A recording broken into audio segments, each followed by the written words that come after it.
Ողջույն, Բուն TV եթերում գրողի ծոցից հաղորդումն է, ձեզ հետ նորից Մարիամն է։ Այսօր ինձ հյուր է եկել բանաստեղծ Կարեն Անտաշյանը, ում հետ միասին խոսելու ենք թեմաներից, որոնք հուսանք դեռ ոչ միտեղ չի ասել։ Ողջույն Կարեն։ Բարև Մարիամ։ Ո՞նց ես։ Շատ լավ։ Բուն TV-ում ինձ միշտ զգում եմ ինչպես տանը։ Շատ լավ է, ուրեմն հանգիստ կարող ենք խոսել։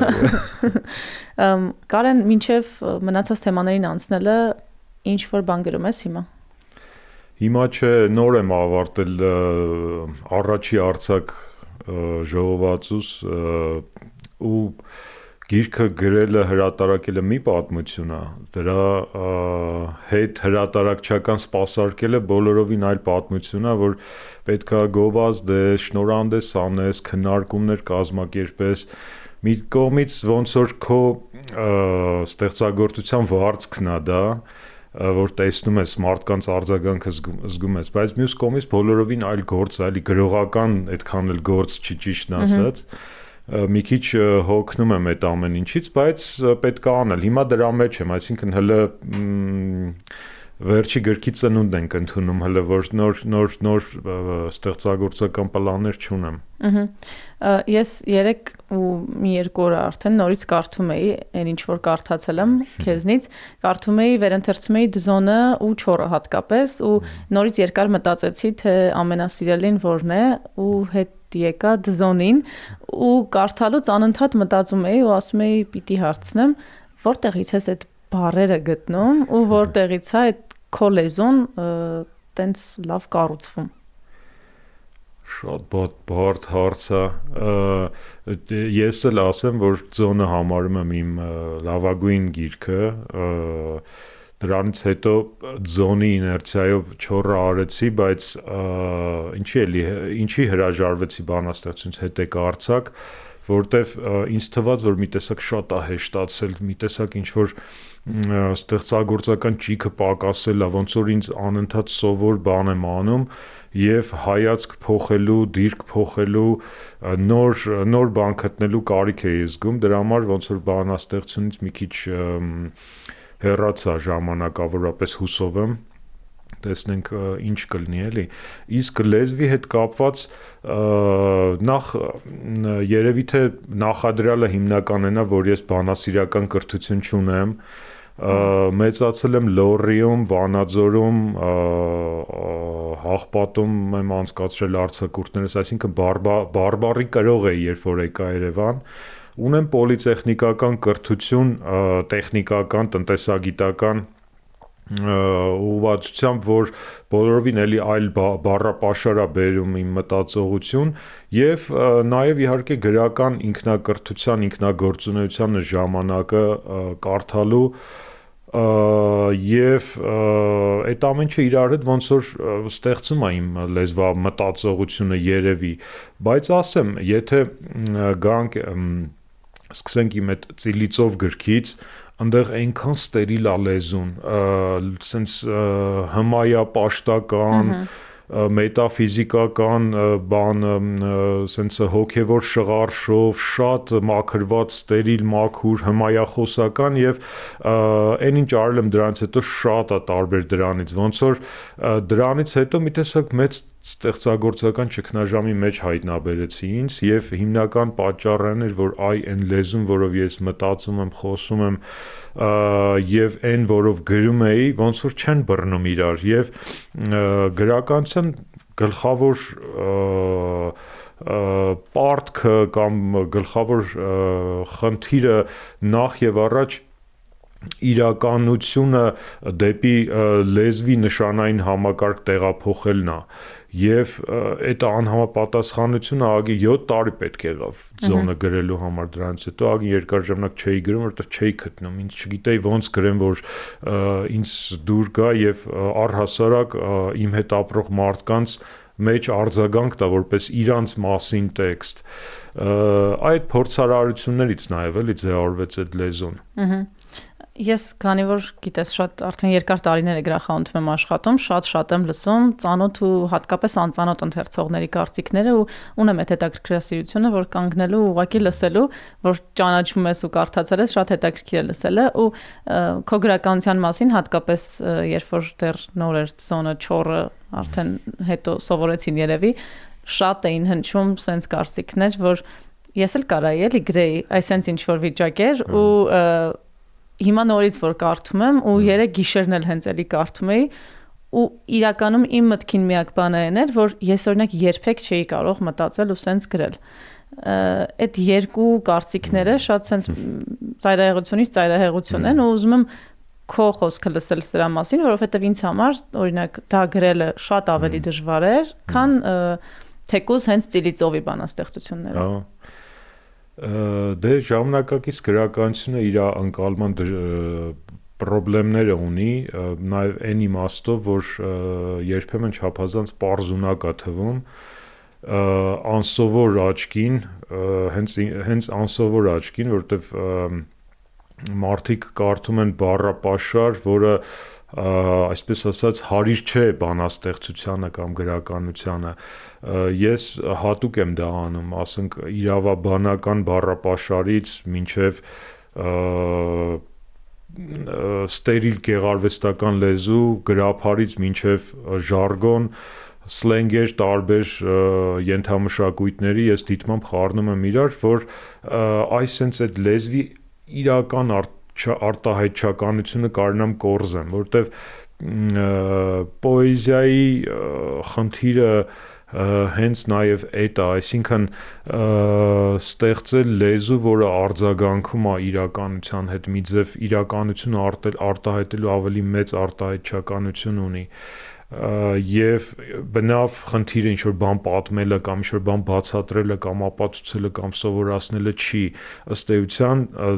լեզվի էության հետ մենք գործ ունենք պոեզիա անելիս եւ սովոր աչք կա պետք որ դա տեսնի այն բառերի փոխադարձ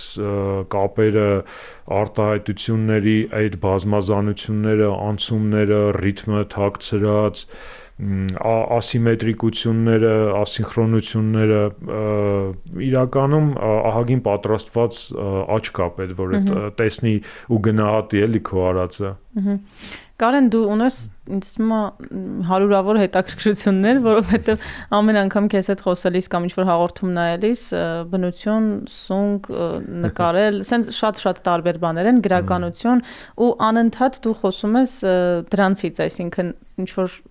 ամեն անգամ զարմանում ենք նոր ինչ-որ հետաքրքրություն գտնելուց, որտեղից է այդ սերը, հետաքրքրասիրությունը քո մեջ եկել փոքր ժամանակվանից, թե ինչ-որ տարիքից ուղղակի Ես ասում եմ, ես առհասարակագետ եմ, այդ բառը օրինել եմ իմ բազմա զբաղվածությունը նկարագրելու համար, բայց ավելի շատ գալիս է նրանից, որ ահավոր ձանձրած կոտ եմ, մի բան ձեռնարկում եմ, անում եմ, ինչ-որ ավարտուն վիճակի եմ հասնում, մեկ էլ զգում եմ, որ ձանձրանում եմ արդեն դրանից, բայց մյուս կողմից հնարավոր է, որ դա հենց այդ իրականությունը հետազոտելու մեթոդ է տեսական ֆիզիկայից մինչև սնկագիտություն խորանում եմ տարբեր ուղղություններով եւ երևի այդ իրականությունը հետազոտելու կերպ է դառնում, որ հետո դառնում է տեքստ։ Միակ բանը, որից ես չեմ ձանձրանում երբեք ու չեմ հրաժարվել դեռ արդեն 20 տարուց ավել այդ գրականությունն է եւ ինչով էլ որ զբաղվել եմ շատ երկար տարիներ զբաղվել, թողել կամ կայուն զբաղվել սկսած, չգիտեմ, ուսանողական ժամանակներից կավե են խաղալ, այդ շտոկ ձեկագդա ինչ որտեղ երբ այդ դրանց մասնակցել կուսակցությունների երիթևեր, սկաուտական ճամբարներ, քաղաքական ինչ-որ շարժումներ, ուսխորհուրդներ, դրանից հետո բիզնես, գործունեություն եւ այլն, ինչ որ արել եմ, միշտ զգացել եմ, որ ես սխալ տեղում եմ, այդ ուրիշ տեղում ելնելու, օտար ելնելու զգացողությունը միշտ ինձ հետապնդել է մինչև այն պահը, երբ որ գրական միջավայրում հայտնվեցի։ առաջի անգամ հիշում եմ գնացինք ես նոր էի հրատարակել իմ առաջին գիրքը այտենց միջնորդություններով գրողներ միության հետ կապ չունեի այդ ժամանակ եւ այնպես ստացվեց, որ ինձ հրավիրեցին Ծաղկաձորում գրողների միության կազմակերպած երիտասարդ գրողների հավաքին։ Այդ այնքան լավ եմ հիշում 2003 թե 4 թվականն էր այդ զգացողությունը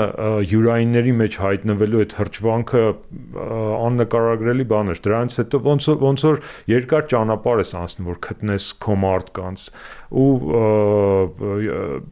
երբ որ գտնում ես մի տեսակ պետքական ըլնելու, գնահատված ըլնելու,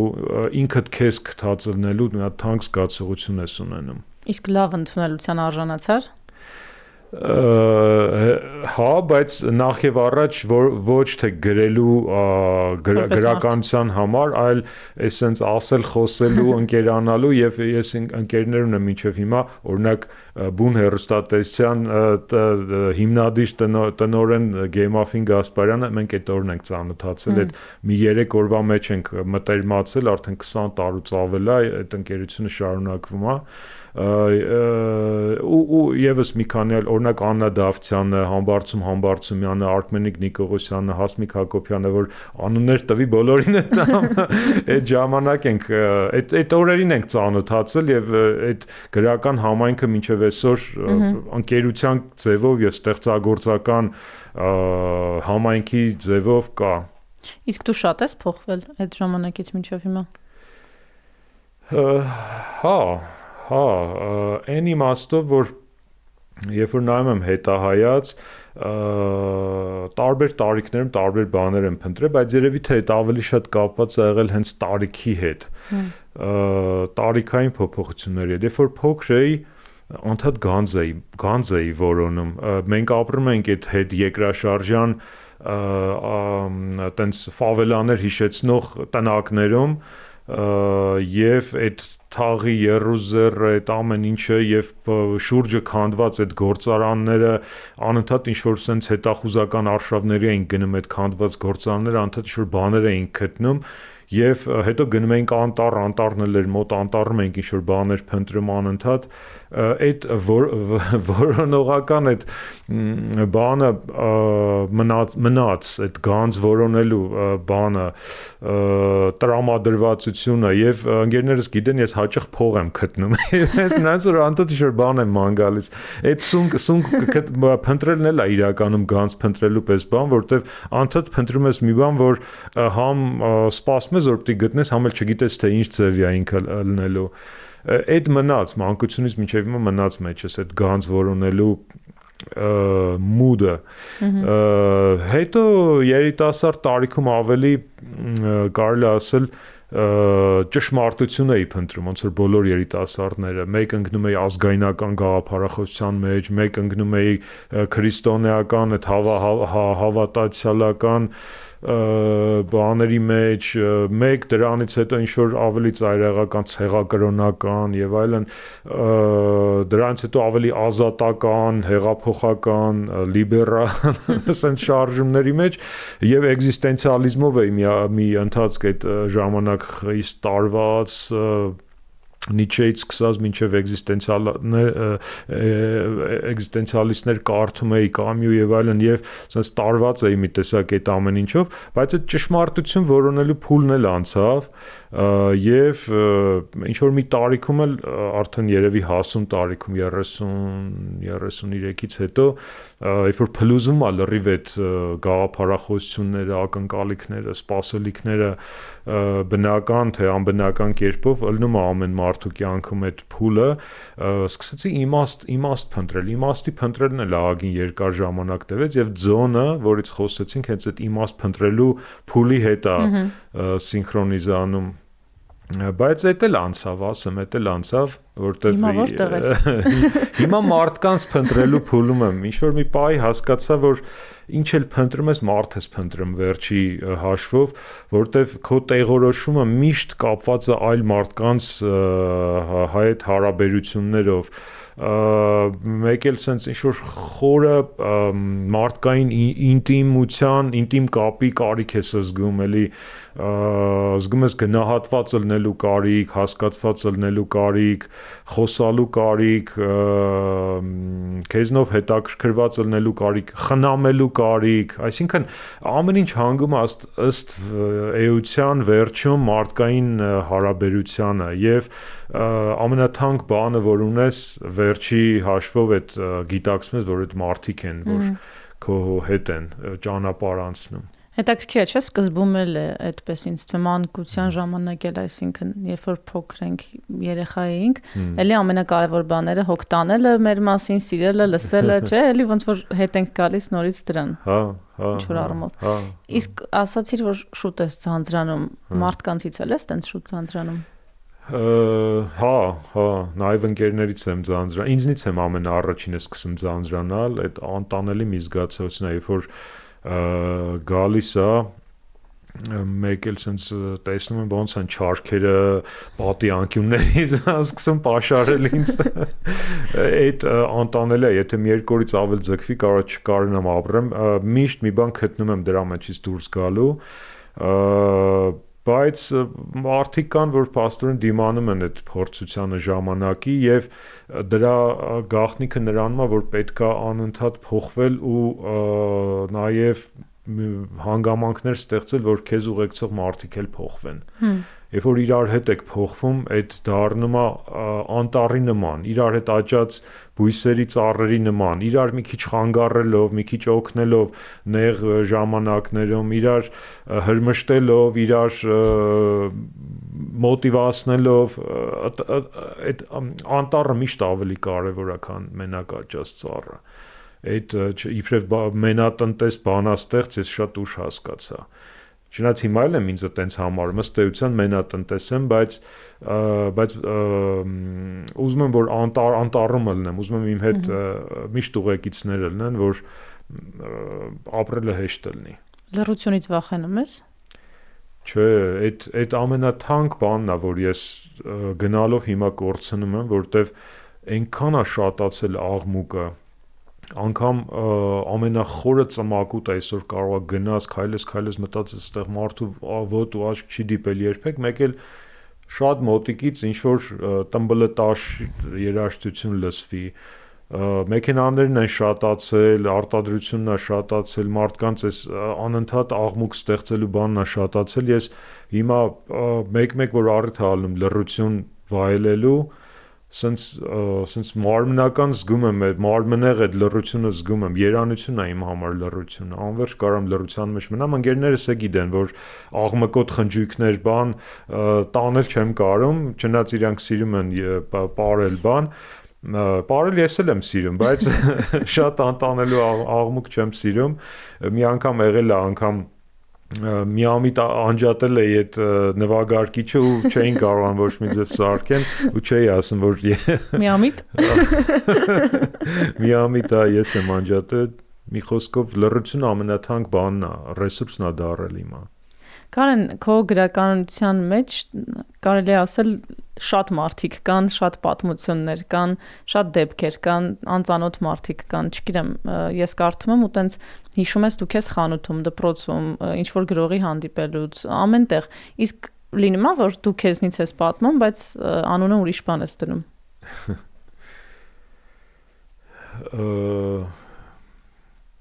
Դե ես այս վերջերս հատկապես այս նոր արձակ գիրքը որ արեցի, նաև հայտարարել եմ որ դա վավերագրական բան ունի, առաջի դեմքով եմ պատմում եւ բոլոր դեպքերը վավերագրական են։ Ունեմ հերոսներ, բայց օրինակ դզոնի մեջ Գագոն, Ծկուլը, չգիտեմ, որ իբր այլ հերոսներ են, բայց իհարկե իմ անձնական փորձառությունն է այնտեղ օգտագործված։ Այստեղ խնդիրը հավաստիության աստիճանի մեջ է, որտեղ քո փորձառությունը, քո ապրելու փորձը ամենահավաստի աղբյուրն է եւ չես կարող լինել ավելի հավաստի հորինովի բաների մեջ իրավիճակների եւ հանգամանքների, չնայած փորձել եմ գեղարվեստական արձակ պատմվածքներ գրել, բայց միշտ դուրս չի եկել, միշտ կարծել եմ, որ լավ չի ստացվում եւ հետ է մեկել նրան, որ պետքա այդ նախնական կորիզը ստեղծագործության լինի վավերագրական եւ այդ վավերագրականությունը մի տեսակ հավելյալ ուժ է տալիս տեքստին, որտեվ կարողանում ես ավելի մանրակրկիտ ու նրբանկատ լինել ինչ-որ բաներ տեսնելու, որ այսինքն վերջին հաշվով ինքնավավերագրումն է դառնում այդ ստեղծագործական մեթոդը, ինքնահետազոտությունը, ինքնադիտարկումը եւ իհարկե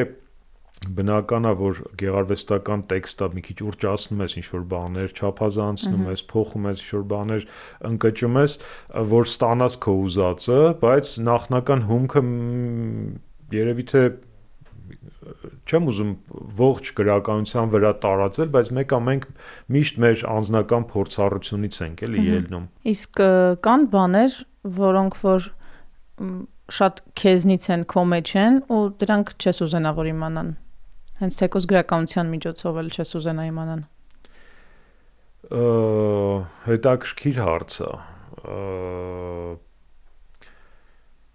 Բանաստեղծը մեկն է, ով հիմնավորապես շահագործում է իր ինտիմ ապրումները։ Այս առումով բան է, մի քիչ անբարոյական գործունեություն է, որտեվ ապրումներ կան ինտիմ նուրբ թաքուն, որոնք մենակ քոնը չեն, բայց դու դա իբրև հումք մեկա բերում ես, սարքում ես գրականություն, մի քիչ այլաբանություններով, խորհրդապաշտություններով, փոխաբերություններով, մետաֆորներով, բայց մեկա բերում ես թաքնագրերով, բերում ես մի ձև գրականություն, այլ կերպ չես կարող։ Ես էլ երևի բացառություն չեմ, սա գրողներն էլ այդ մեղքը գործում են։ Իսկ չկա գաղտնիք, որ վախենում ես, որ կարող ընթերցողներն իմանան ու ասեն, վայ։ Դե ես այնքան վաղուց եմ մերկացնում իմ գաղտնիքները, որ համարյա բան չի մնացել։ Դե եթե ինչ-որ բան էլ մնացել է, հիմա հաստատ չեմ ասի։ Չէ, այդ վախը ինձ հետաքրքիր է ավելի շատ Այն ինչ որ ուրիշները կարող է թաքցնել իբրև տրավմա, վախ, տագնապ, հուսահատություն, անտրամադրություն, հիասթափվածություն, մեծ սեր, կիրք եւ այլն, այն ինչ որ կարող է սովորական մարդը թաքցնի, կարծելով որ դա հանրության սեփականությունը չի կարա դառնա կամ վախենա, որ իրան սխալ ընկալեն, գրողը շատ հանգիստ է բերում, փաթեթավորում, սարքում է տեքստ եւ այդ առումով նաեւ գրելը թերապիա է։ Դու ինքդ քեզ անդադ ինքնա վերցանմամբ ես զբաղված, ինքդ քեզ քանդելով անգամ չեղած բաները ուռճացնելով անդադ քանդում ես եւ այդ առումով շատ ավելի հանգիստ ես ելնում։ Չնայած իհարկե կան գրողներ, որ մինչև կյանքի վերջել խորը դեպրեսիաներից եւ այլ հոգեկան եւ հոգեվոր եւ հոգեբանական խնդիրներից չեն կարող ազատվեն, երբեմն այդ անգամ սարքում են իրանց գրականության կաղապարը, բայց ինձ շատ է օգնում գրելը, ինձ օգնում է անընդհատ այդ ինքս իմ էությանը ասենց այդ դիպնելու այդ ակնթարթը որսալ եւ զրոյացնել ամեն անգամ այդ ապրումները եւ այդ առումով եթե այլ բան չլինի էլ գոնե թերապիա է։ Կարեն, մի անգամ կարծեմ պատասխանել ես այս հարցին ու ենթադրում եմ ինչ ես ասելու, բայց ուզում եմ տենց բարբերաբար այս հարցը տամ գրողներին, հայ ժամանակակից գրականությունից կան գրքեր, որոնք կուզեիր դու գրած լինեիր կամ կարող էիր դու գրած լինեիր։ Չգիտեմ, բայց չեմ հիշում, որ տված լինեն ինձ այս հարցը։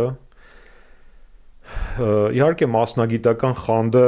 ոչ մեկ չի բացառել, ոչ մեկ չի չեղարկել եւ պետք է խոստովանել, որ ոնց որ բոլոր մարդիկ, նենց էլ գրողները երբեմն իրար խանդում ենք մեր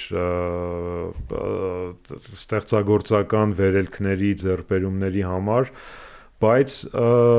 իմ կյանքը նենց է ստացվել, որ ոչ միայն գրականության մեջ, այլ նաև մնացած գործունեության մեջ, օրինակ ես տարիներ շարունակ փորձում էի գործ գտնել, սիրուն CV-ները սարքում անդադ ուղարկում էի տարբեր տեղեր եւ չէր ոչ միտեղ գործի չէի, չգիտես, գործի չէին ընդունում, մի հարցազրույցի էին լավագույն դեպքում կանչում ու ճամփում, ստիպված ես ինքս իմ գործը ստեղծեցի դժվարությամբ տարիների ջանքով, բայց ինչ որ մի բան ստեղծեցի։ Նույնը գրականության մեջ է, այն տարածքը, որտեղ ես փորձեցի մտնեմ սկզբից, ամենասկզբից Սևակի ազդեցությամբ, դրանից հետո Չարենցի ազդեցությամբ, դրանից հետո ավելի ժամանակ Հովհաննես Գրիգորյանի բան չթաքցնեմ ազդեցությամբ, եթե եկավ նրան, որ ես ի վերջո հասկացա, որ միակ տեղը, որտեղ ես գոյություն ունեմ, այն տարածքն է, որը ես պիտի ստեղծեմ։ Դրա համար,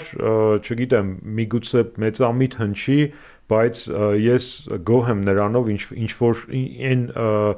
մի քանի քառակուսի մետրը, որ ես կարողացել եմ, ասենց ասած, ցանկապատել հայ գրականության տարածքում եւ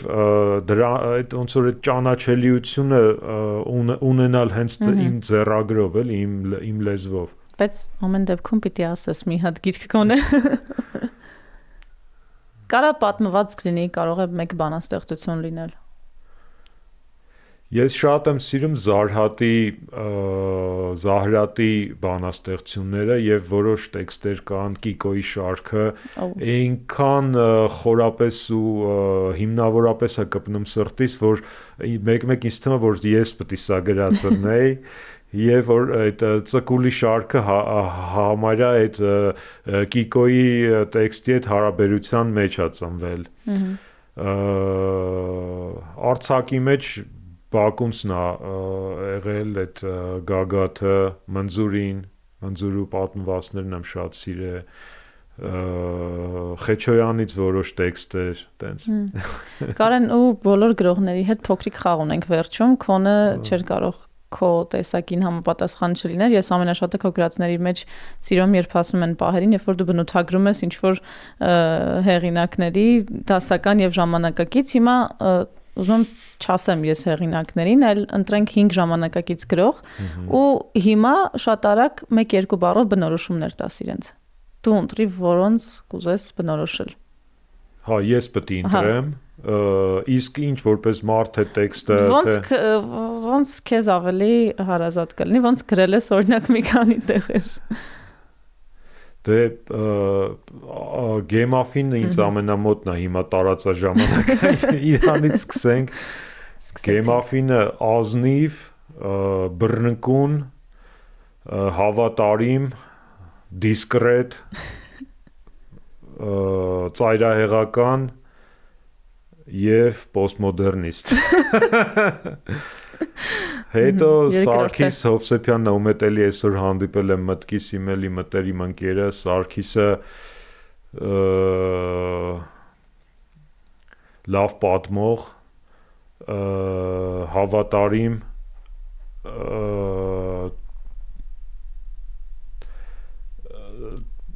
էպիկական բան կենցաղայնորեն պատմական եւ քաղաքականացված մտահոգ Էլու մասին ասեմ Երրորդը Աննա Դավթյանը իմ մյուս ընկերը եւ էլի ում շատ բարձր եմ գնահատում իբրև գրող Աննան սիրուն, ծաղկուն, դեպրեսիվ, զվարթ ինչ հակասությունների մեջ եւ ծաղկող իր տեքստը ծաղկող տեքստ է, ծաղկողներին բնորոշ տեքստ է։ Ես քեզ օգնեմ, չորրորդը քեզնից կասես։ Ինձնից ես ձանձրած կոտ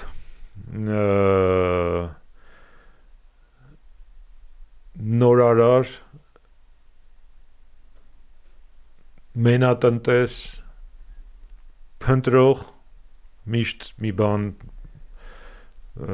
նորություն նոր մի բան փնտրող եւ շփոթված Ու վերջում 1-2 բառ էլ հաղորդման մասին կասես գրողի ծոցիցը։ Ոնց էր քեզ համար։ Շատ հաճելի էր իդեպ մենք հիմնականում ես հիշում եմ ինչ հիշում եմ այս տարիքից հատուկ են անգամ ա եղել որ ինձնից հարցնեն միշտ հարցրել են գրականությունից, քաղաքական օրակարգից, հասարակական խնդիրներից, բայց ինձնից այս դրա համար առանձնահատուկ հաճույքով Շնորհակալություն ես եթերը քեզ հետ Մարիամ ջան։ Ու շնորհակալություն որ եկար ժամանակ գտար։ Ձեզ էլ շնորհակալություն։ Ես իմ կողմից խնդրում եմ որ շատ կարդանք բոլորս հայ ժամանակակից գրականություն ու ինքներս որոշենք որն ենք սիրում, որը չենք սիրում, ոչ թե լսենք ուրիշի կարծիքներին։ Ձեզ հետ գրողի ծոցիցներ կհանդիպենք։